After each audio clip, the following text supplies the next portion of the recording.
Hey folks, Rambler here. I'm back with another video. This is the first of my InkTober recaps covering days 1 to 5. I intend to do one of these every Monday for the duration of October.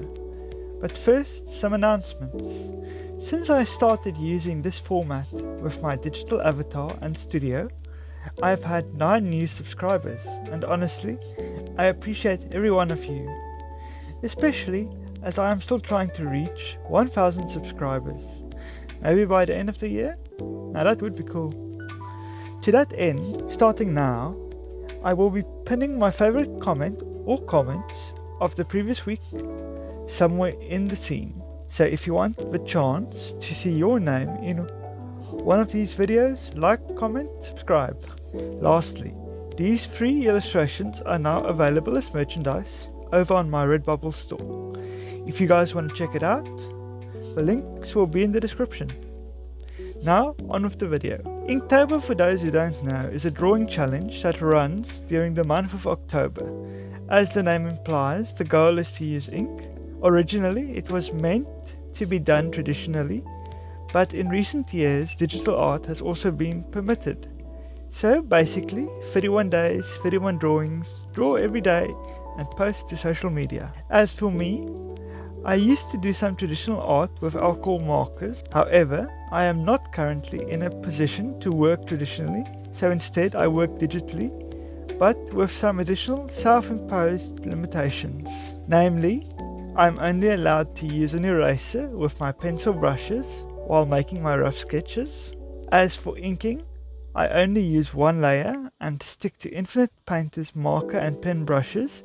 When inking, I don't use curve or symmetry tools, with the only exception being the stabilizer tool, mainly because I found my hand to be more steady when drawing traditionally.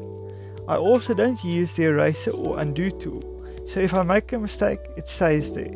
Frankly, these additional rules have made drawing a lot more fun and deliberate because every stroke counts. Now then, the prompt for day 1 was mustache.